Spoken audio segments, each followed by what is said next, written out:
It's time for the Douglas Coleman Show. Mr. Smooth and Savvy is joined by guests from all walks of life, from the entertainment industry to authors to political and social commentators, the famous and not so famous, the controversial and the light and fluffy. We have it all. Now, here's Douglas Coleman.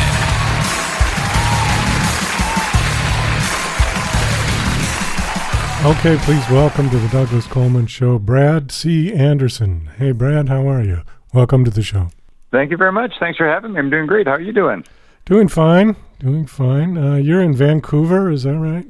That is correct. Rainy Vancouver. Rainy and cold. I've been to Vancouver once. It was a nice city, actually, but I don't remember the time of year I was there. It wasn't raining, though. Must have been summer. Yeah, no, it's a lovely city. It's beautiful. It's lots of nature and stuff like that. Beautiful in the summer, but we do get a lot of rain. We are kind of at the tail end of a rainforest here, so we get some good stuff rain during the winter time. Well, you're a lot warmer than the rest of Canada, though. Yeah, I always I don't know. It's a joke, but it's not a joke. I'm like this is as good as it gets in Canada in the wintertime. It's right now. So I'm all in Celsius. So we'll have to do a conversion here. But it's like I don't know. It's like the freezing point, 0 degrees Celsius. So it's like the freezing point of water, and it's kind of cold and wet. And you're like, that kind of sucks. But this is as good as it gets in Canada. It's all downhill from here. Well, yeah, the further east you go, then you're talking about minus 20, minus 30. Yeah, absolutely, and real winter, like real winter. Those guys do it right. They don't mess around. So you're here to promote a book. The book is called Ashme. Is that how I pronounce that? That is it. Ashme's song. Ashme's song. Okay. How many books have you published?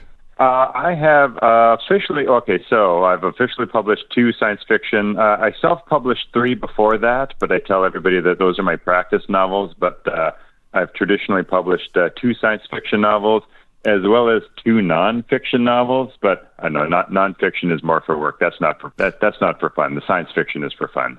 Oh, the nonfictions were for what? Yeah, for work and research and stuff like that. So that's. The sci-fi is the fun one. The sci-fi is the fun one. So, but I know I always like writing. Everything just kind of comes out, and that's just my medium. Some people can draw, some people can sing. I can't do either of those 2 things, but I can write. So that's kind of how that's how things come out of my brain and into the world. Have you always been writing? I mean, as a kid, were you writing? Yeah, absolutely. As I was writing short stories. I remember as early as grade 1, elementary school, always writing short stories. And it's funny. I always wrote short stories as a kid. As I was becoming a teenager, I was like, well, I should write a novel. And then I kind of always found that I'd get maybe 2 chapters into the novel, and then I'd sort of leave it and never finish it and start another one. And then somewhere in my mid-teens, I said, you know what? I'm going to finish this novel, and I'm not going to start anything else until I finish this one. I'm going to commit. And I stopped writing for about 10 or 15 or 20 years or so. I didn't pick up writing again until I was probably in my 30s. So I was like, I never make that kind of a commitment to yourself, because I committed to it. I didn't write anything else until I finished it. But the unintended consequence was a hiatus for a lot of years, unfortunately. Is this part of a series, or is this a standalone? It's a standalone. It's a standalone. And this is just a personal preference. I know the markets, and I know people like series, but I always enjoy standalone novels. So that's kind of what I write. I also find I have a lot of stories in my head, and I want to write them all, and I can't do that if I just sort of focus on one storyline forever. So So I tend to write standalone novels. Well, it's interesting. I was having a conversation with another guest, not about novels, but about streaming and Netflix. Yeah. And this is kind of relevant to what we're talking about. And he said that they're getting away from these 45-part series on Netflix because the market is changing again and people are tired of it. Now, I know that publishers like series of books, But maybe that'll change as well, where they just want one really good story. What's an average novel? 80,000 words? 100,000 words? Yeah, yep. Something like that. Something like that. Exactly. Beginning to end, story finished. Instead of it going on and on and on. I don't know. I would be thrilled with that. I would be thrilled with that. And part of me is like, I get the appeal of series for readers, and I also get the appeal for publishers. Publishers are like, this thing makes money, let's just milk it for all it's got. Right. For readers, it's like, I love this world, and I just get to sort of stay in this world. But I know, and like in my mind, like a good story has a beginning, it has a middle, and it has an end. Like a good story has a good ending. And sometimes it feels with some series, it's like they're just kind of milking it, and they're just like, we'll just carry this on until the last dime is pulled out of it, and then I don't know. Like it doesn't, it feels like it's written for the wrong reason. It's not written to create a good story. It's kind of written, like I think especially from publishers' mindsets, it's written with this strategy of squeezing every dime out of it rather than actually focusing on writing something that's good and compelling. And that's just my opinion. That's my feeling. That's my feeling with some of the series that I picked up and gone through. Well, I think you're accurate, and I think that also applies across the board, not just to novels, but to film and to music.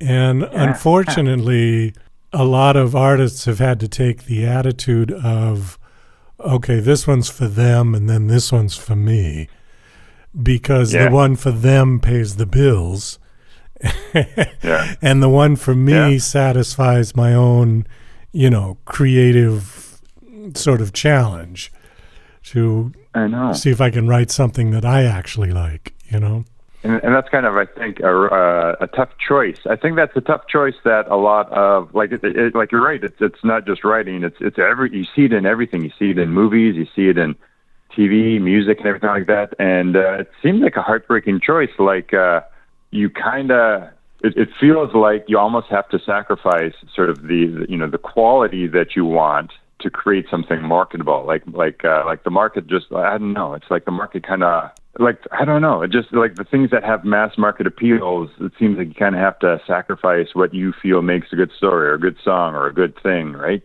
You kind of have to sacrifice that to appeal to the mass market. So you have this choice. If you want to make a living, you kind of have to give up some of the quality that you'd like to see to appeal to the masses. And I don't know why that is. I don't know what's going on, why that is, but it seems like that's a choice that a lot of artists find themselves in.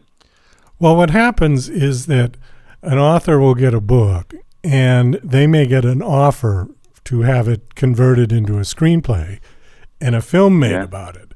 A lot of times they're going to write you a big fat check, but then when the film comes out, it doesn't bear the slightest resemblance to your book. And some authors get a little bit precious about it, and others kind of go, well, hey, I just got this huge check. They can do what they want with it. So that will help me. Yeah, that'll help. That'll help sort of solve the wounds. Yeah.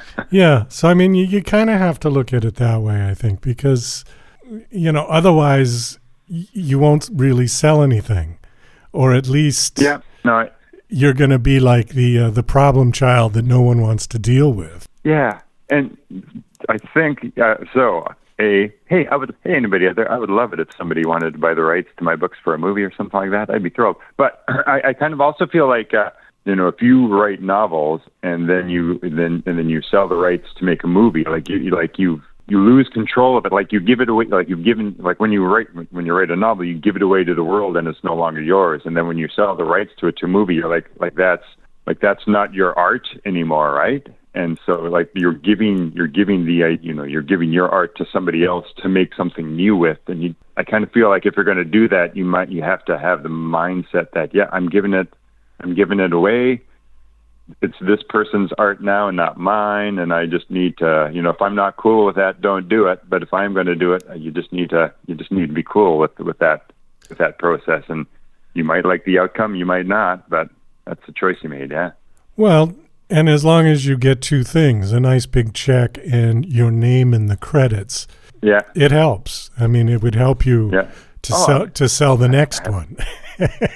Absolutely. I know, right? Absolutely. I say I'd be thrilled. I wouldn't hold out for artistic purity if somebody wanted to buy the rights for it. So, but I think that's a choice. And I think there is that element, like when you give art or when you create art, whatever it is, there is this sort of process of like you give it to the world, and it's not yours. It's the listeners, it's the readers, it's the viewers, and it gets translated into other forms. It's that artist sort of taking your work and doing their own thing with it now. So there is this letting go that I think sometimes is part of the art creation process. Well, and it's also so subjective. I mean, some people can read a book and say, wow, this was the best book I've ever read. And other people would say, God, that was horrible. And, it just depends on your perspective. Art is the same way. Music is the same way. Let's get over to your book. We've got just a couple of minutes. Okay. Now, when I read the top of this, it says, Anderson's latest science fiction novel explores the societal and personal costs of rebellion and civil war in a far future setting. So is this Star Wars? It's not Star Wars. It's not Star Wars. It's more for those who are familiar with the sci-fi science fiction genre. I'd call it more of a cyberpunk. It's got more of a cyberpunk feel than Star Wars has. Yeah, I can give you a little bit of an overview of it here, just to give you a flavor for it. But the main character is Ashme. She's this member of this nation state. She's called a new Mesopotamian, and her people have been conquered a couple of generations ago, and they live in a very oppressive regime. They're second-class citizens, and there are changes afoot in their society. Things are, a rebellion is starting to form. And she has been genetically modified by sentient AI, that she has this capability of being able to manipulate technology at a distance, right? So she has something to offer the resistance and the revolution, and she wants to be a part of that. She's young. She wants to help save her people. But she has a younger brother, or she has a twin brother, actually, who has a neurological deficit, and she is his primary caretaker. And so she's torn. Like, she wants to fight for her people, but she's also got to take care of her brother. And she's, what's the right thing to do? Should she leave her family to fight the fight, or should she take her family and run out of the country to safety? So yeah, that's kind of the tension that she feels as the events unfold in the world around her. Actually, it sounds more like Avatar. Maybe, well, a little bit. Yeah, Avatar has much more of an environmentalism element to it, whereas mine doesn't really have any. It doesn't really focus on the environment at all. But yeah, that sort of underclass, like invaders come in, and there's now sort of a second, people who lived on the planet have become a second-class citizen, trying to rise up against that. That theme, I think, probably plays through Avatar in this book as well. Yeah, that's good. That's good catch. Good insight. Okay. You did say this was a standalone. Are you going to write something completely different for the next book? The book I'm toiling away on right now is completely different, totally different world, different character, different themes. So I just have all these ideas in my head, and I want to tell them all. So yeah. Is it the same genre? Move on to the next one. Yeah, same genre. It's a science fiction as well. It's the same genre. I find in terms of the books that I write, I tend to write books that focus on like societal themes. I don't do. My books tend not to be space opera-ish. They tend to be more focusing on societal themes. So the next book I'm currently working on is the same thing. And yeah, all the books that I've written kind of have that common element. They're all different stories, but they're all science fiction, and they all sort of explore themes of humanity, human relations, and so on. Okay. I know I'm going to show my age with this question, but what is cyberpunk? Can you define that? Yeah, okay. So cyberpunk, I would say, kind of started as a subgenre, probably in the late 80s or 90s. Cyberpunk would be defined or characterized by a society where like large corporations and governments have sort of oppressive control of the society, a large income inequality, and usually the main characters in cyberpunk are kind of these characters on the fringe of criminality. So you have this little bit of a dystopic society where you have like vast income inequality, these big, powerful trillion-dollar corporations, like Blade Runner. Blade Runner would be a great example, from the 80s of a sci-fi. Large corporations, large governments sort of create these huge disparities, and then your main characters are kind of on the fringes of criminality, trying to survive in this world. So it has nothing to do with steampunk. No. Yeah, steampunk would be... Steampunk's a totally different thing. I haven't read a lot of steampunk. Sort of steampunk kind of is like, imagine a world where 18th century technology met science fiction and so on. So sort of blending those two together. I don't tend to write in steampunk. I haven't read a lot of steampunk, but yeah, they're very different things. Okay. Yeah. All right. Very good. Well, Brad, I think on that we're going to wind this down. This book has been released already? It has. Yep, it's out there. You can buy it wherever you buy books. You can get it on Amazon or Barnes & Nobles, wherever you buy books. Hard copy, electronic copy, all the good things. Okay, last question. Do you have a website you want to give out? I do. You can find me on the internet at bradanderson2000.com. I guess I'm the 2000th.